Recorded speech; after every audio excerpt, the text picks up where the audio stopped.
Sir, क्रिकेटच्या सामन्यावरून या ठिकाणी जर बघितलं तर महिलांचं आंदोलन सुरू आहे राज्यभर. काय सांगाल? भारत पाकिस्तान जो सामना होतोय त्या संदर्भामध्ये ही भूमिका घेतलेली आहे विरोधकांनी. नाही, मला वाटतं पूर्णपणे राजकीय भूमिका या ठिकाणी आहे. देशाप्रती राष्ट्रनिष्ठेसाठी मोदी साहेबांवर कोणी संशय घेऊ शकत नाही आणि त्याच्यामुळे केंद्र सरकारनं पार पाडलेली भूमिका संपूर्ण देशवासियांना माहीत आहे.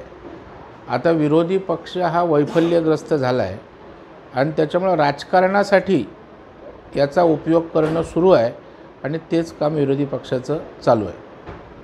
नरेंद्र मोदी साहेबांच्या आईचा जो अल्टिमेटम दिलेला आहे हैदराबाद गॅजेटवरून, त्याबद्दल काय सांगाल? या अल्टिमेटकडे कसं बघता? नाही, मला वाटतं की अशा प्रकारे सरकारला गन पॉईंटवर घेणं योग्य नाही आहे, वेठीस धरणं योग्य नाही आहे. मुंबईत आपण काय झालं बघितलं. त्याच्यामुळं सामोपचारानं जर सरकार प्रत्येक गोष्टीवर मार्ग काढायला तयार आहे, त्या ठिकाणी सरकारनं मराठा समाजाची भावना ओळखून न्याय दिलेला आहे. आणि आणखी काय असेल तर सरकार संवाद साधतोय ना, सरकार करायला तयार आहे. परंतु अल्टिमेट मला वाटतं हे योग्य नाही.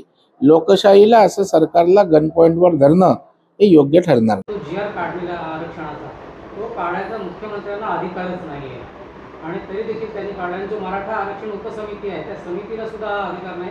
हा जो जी.आर. आहे तो बेकायदेशीर आहे. मला वाटतं हाके आता फार मोठे अभ्यासक झालेले दिसत आहेत. सरकारची एक मशिनरी असते, लॉ अँड ज्युडिशरी डिपार्टमेंट असतं, प्रशासन असतं आणि सरकारची यंत्रणा कायदेशीर निर्णय घेत असते.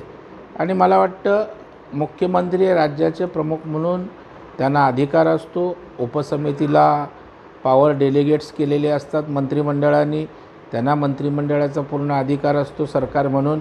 आणि त्याच्यामुळे असा काय काढायचा म्हणून काढलेला जी.आर. नाही, विचारपूर्वक त्या ठिकाणी सरकारनं जी.आर. काढलेला आहे. आता हाकेना त्या ठिकाणी राजकारण करायचं आहे, पब्लिसिटीसाठी त्यांचं सारं हे बोलणं आहे आणि आकांडतांडव आहे. ओबीसी समाजाला कुठेही धक्का न लावता हा निर्णय झालेला आहे आणि त्याच्यामुळं हे मुख्यमंत्र्यांनी अनेकदा आश्वस्त केलं आहे. परंतु आता ज्यांना राजकारणच करायचं आहे त्याला आपण काय करणार? या जी.आर.मुळे